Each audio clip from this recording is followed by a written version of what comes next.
How you doing, everybody? Happy Friday. Hope all of you are having a great day. I missed about 15 minutes of today's episode of General Hospital because, as you know, or may not know, there was a plane crash in East Haven, Connecticut. A small plane crashed into a home, but it messed up two houses.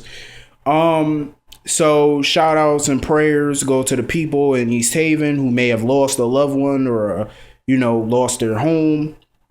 I feel bad for them. A lot of tragedy, this world is crazy. So, Cliffhanger Friday today, another good week. This week was phenomenal. I have to say that. And, some people might not agree, but you know what? I don't like Ron and Frank. I'm not a big fan. Everybody who know me know I'm not. But I give credit to people where credit is due, and they did a phenomenal job this week. The storylines, this whole week of episodes, let me just say, were intense. They were well written. The storylines are coming along. So anyway, let me get into this episode. So I missed about 15 minutes, so bear with me on this.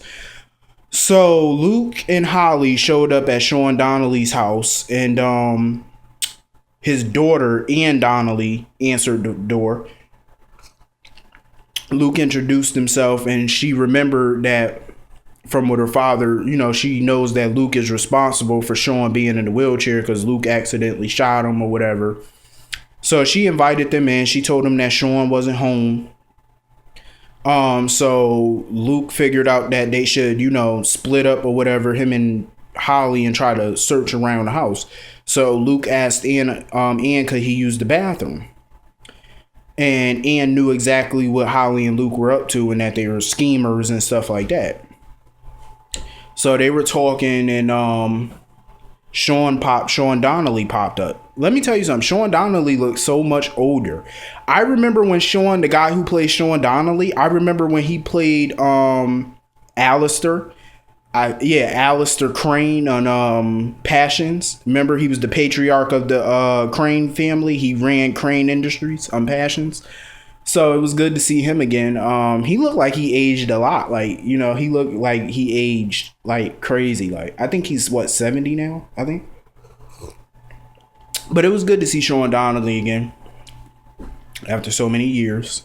I love seeing vets, even if it's a vet I don't like a character from back in the day, like Faison or somebody I don't really like. It's always good to see a vet. And he has a nice house. I love that house that he got. They should have made that Sonny house, or at least the Cassadines or something, because that looked like a very good house for them. It's kind of dark and creepy So anyway, they were all talking, catching up a little bit. And he was wondering where Jerry Jacks was. Luke was wondering. And he had told Sean about his theory about Jerry Jacks, coming to Sean for the cure and paying him the $88 million or whatever. So Sean told him that he's not hiding Jerry Jacks at his house. He's not hiding him. So Luke showed him the bank records that showed Sean Donnelly is the one that transferred the $88 million from Jerry Jacks's account to another account. And his daughter, Sean's daughter, didn't believe it and stuff like that. She wanted to know how they got their hands on those confidential bank records. So Sean said that it's true. He did, transfer the money. And Luke was asking him why, and he pulled out some medicine or whatever. I guess it's the cure that Luke's looking for. So he pulled out the cure that Luke was looking for that he needs in order to live. So, now he found the cure. I love these scenes between Luke, Holly, Sean Donnelly. I love it because it takes me back to when I was a kid and stuff, watching General Hospital, and, I miss the vets. I'm a big fan of the vets. I'm a big, huge fan. So it's good to see him.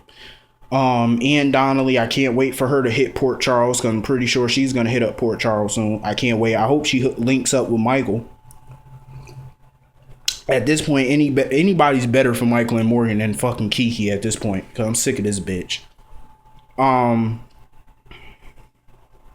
So anyway, moving on. So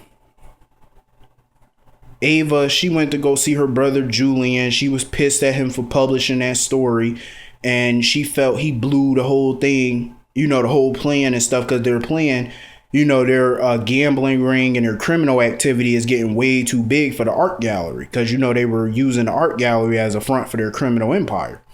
So their criminal business is growing too big for the art gallery. So now they need ELQ. They need a bigger company in order to, flood all that money through.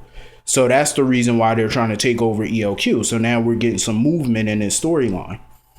So he's telling her that this is still going to work in their favor, because now that they got Tracy in charge of the company again, Ava can go work for ELQ as some director of special projects or whatever, some dumbass position. So that way they could use that to, get their money and stuff in. And that, so they're pretty much using Tracy. So, anyway, Sam and Alexis were at the hospital. They were talking about Kiki and Silas finding out that he had a daughter. And Mac came by the hospital to get tested for the bone marrow. So now they're getting, people to, donate bone marrow for Danny, which I think is wonderful. So Derek Wells, aka Julian Jerome, shows up. He's talking to Alexis and Sam, and he tells them why he's at the hospital. He's there to get tested to be a potential donor, which I'm pretty sure he's going to be a match, because of course he's Sam's father, even though none of them knows this shit. So that's good. The storyline is definitely moving. I think it's probably going to be a while before Julian is revealed as the father. I heard there's a rumor that Carly's going to be the one to dig into that. She's going to be the one probably to find out that Julian is Sam's father somehow. I heard Carly was going to be the one to break that story wide open. That's just a rumor. I hope so, though. Carly's starting to grow on me now, because ever since Jason's been gone, Carly is actually showing a little bit of sense lately. And that's funny, because Carly ain't never got no sense. So anyway. Silas Clay, he was at the mansion talking to Michael, looking for Kiki, and he asked Michael could he search around the mansion. So Michael says sure. Elizabeth and Michael were talking. They were trying to figure out where AJ could be, and they thought that maybe AJ could have went after Connie or whatever. So Silas goes into the living room or whatever, and Tracy's in there. He asked Tracy could he search, did she know where Kiki was? And Tracy told him to check the boathouse. So he went to go check. Ava comes into the house, snatches a drink out of Tracy's hand. She's pissed at Tracy for crossing her. And Tracy tells, she's pissed at her because Ava never told her the truth. When they had the vote on their side, she never used it. So now Ava tells her that she still wants her to be an employee at ELQ because Tracy still needs Franco's proxy. And Ava's willing to throw her support behind Tracy if she gets the job as director of special projects. Tracy didn't want to do it at first, but she know that 1% of Lucy's is just not going to cut it all the way. She still needs Franco's share. So she still need Ava. So she agreed. All I'm saying is, Tracy, you better watch your back, because Ava's a junkyard dog and she's playing you straight. I feel bad because I'm like, Tracy and AJ really should be teaming up to get rid of the Jeromes. But Tracy just so blinded by her hatred of AJ, she can't see this shit. I'm like, and it's going to bite her in the ass later when she loses ELQ. So, anyway. Excuse me. Back at Sonny's house, Sonny has a gun on AJ, telling AJ to let Connie go. So they get into this big ass argument, and AJ starts throwing Connie's son in her face, talking about, oh, you left your son for dead in a drawer. So he just kept going on and on about Connie's son, just throwing what she did to her son in her face, which is totally fucked up. And at that point, I was pissed at AJ. I'm like, dude, you're going too far now. So Sonny smacked the shit out of him in the face with the gun. I was like, damn.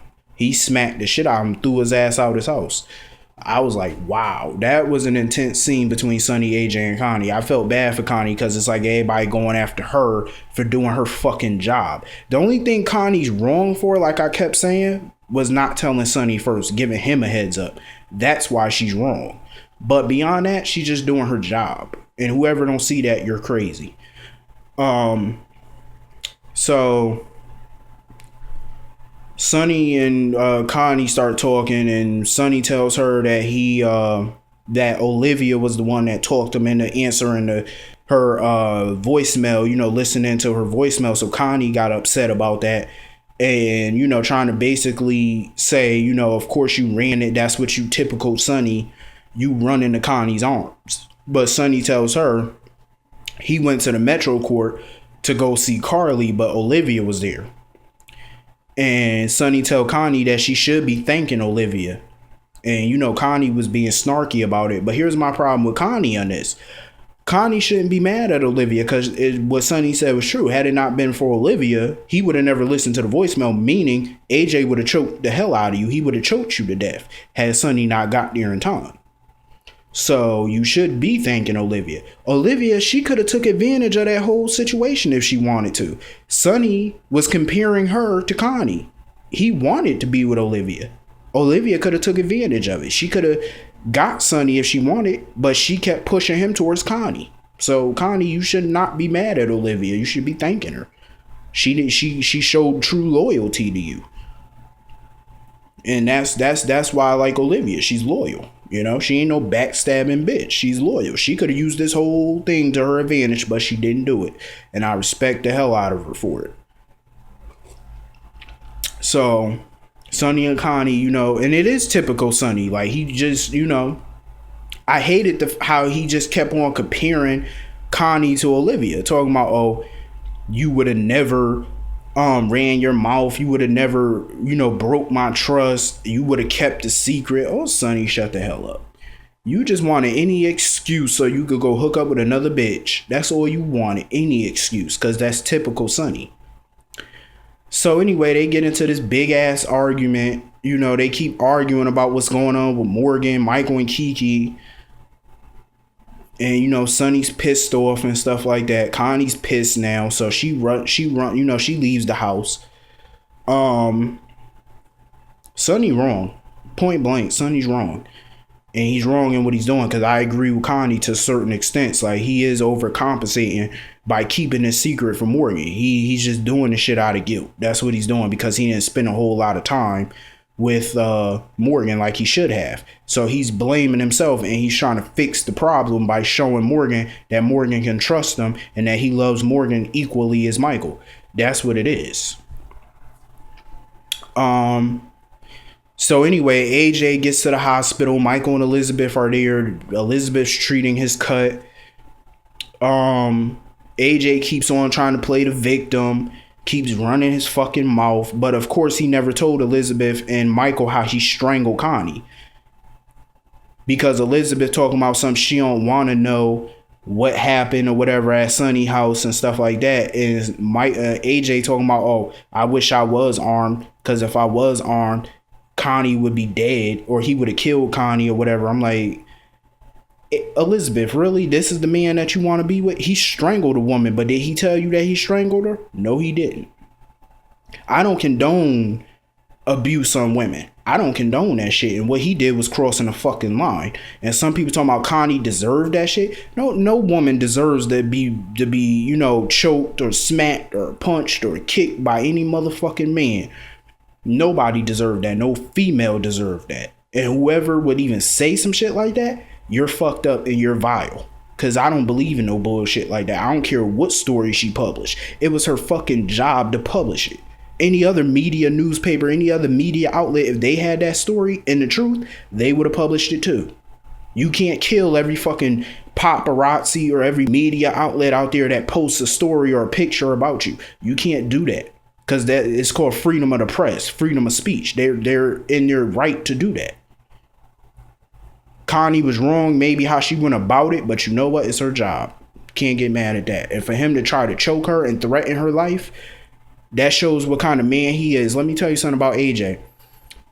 I felt like he deserved a second chance when he came back, but you know what? He still got a lot of fucking growing up to do. He still act like a little timid boy. He don't act like a grown man. He act like a boy. And he needs to grow the fuck up. Grow up. Seriously. There's better. He could have handled that whole situation better instead of going after Connie like the way he did. He got a right to be upset, but you know what? It's dumb. And you know, Connie talking about some, you know, she aired AJ's dirty laundry. First of all, it's not AJ's dirty laundry. This had nothing to do with AJ directly. This was about Kiki. If he want to strangle somebody, you know, even though I just said I don't condone strangling females, but he should go talk to Ava Jerome. That's the one he should be talking and yelling at, not Connie. And the fact that he could sit there and be so violent towards a woman, Elizabeth, you need to bounce. Seriously, you need to go be with Nicholas or go be by yourself, because you don't need no man like AJ who gonna threaten a woman's life right in front of you. He just said if he had a weapon, he would have killed her directly in front of you, and you could tell Elizabeth was alarmed by that. You could tell she was. So anyway, Elizabeth walked out. Michael, him and AJ were talking about Kiki and Morgan. And AJ was telling him to go after Kiki or whatever. Go find Kiki and tell her the truth or tell her what's going on. So Morgan left. He bumped into Mac. And Mac told him about the wedding at City Hall at the courthouse. So, you know, Michael's rushing to go there. Kiki and Morgan are at the City Hall, and Kiki is like a deer in the headlights. Morgan has been acting so strange. He's been rushing this wedding. Why is she not questioning him about this? It's like, come on. Are you that dense? She's so fucking stupid. So, the lady that's sitting in, you know, next to the judge and stuff like that, she says that she, you know, that Kiki looks familiar to her and she can't figure out where she know her from. Of course, the newspaper. Everybody read the paper. So Morgan's trying to speed up the process and stuff like that. And Michael barges into the courtroom. Here's my thing. I feel like Kiki, she knows exactly what she's doing. I don't think she has the mental stability. I don't think so. I think she knows what she's doing. Any fool could see that. The bitch it's obvious that she really wants Michael, but the only reason why she don't want to be with Michael is because she thinks that's her cousin and she don't want to hurt Morgan. That's the only reason why she's doing this. And she's trying to distance herself from Michael. Come on now, think. It ain't got nothing to do with mental psyche and all that. It ain't got nothing to do with that. She not confused. She know what she want and she know what she doing. Come on now, be smart. I feel like Morgan and Michael can do so much better than her. Michael, granted, he's a jackass for even keeping his secret. He's a jackass for the way he's going about it, but you know what? He could still do better than her. That's all I'm saying. Both of them could, because let me tell you something. They're brothers. They're always going to be brothers. Kiki ain't always going to be in the picture, but they're always going to be brothers no matter what. Biologically, whatever. They've been brothers all their fucking life. And y'all gonna throw that away over this bitch? Come on now. Get it straight. Get it right. She ain't even worth it. Not in my opinion. So anyway, am I forgetting to talk about somebody? Because I feel like I am. But anyway, yeah, Silas Clay, you have a daughter. So you need to straighten her out, because clearly Ava, she needs to go sit her bleach blonde ass down somewhere with all that plastic surgery, with all them duck lips. You see her, how her lips look? She look like the ugly duckling. I'm just saying. Anyway, I hope all you have a great weekend. I will see all of you Monday. Have a great weekend.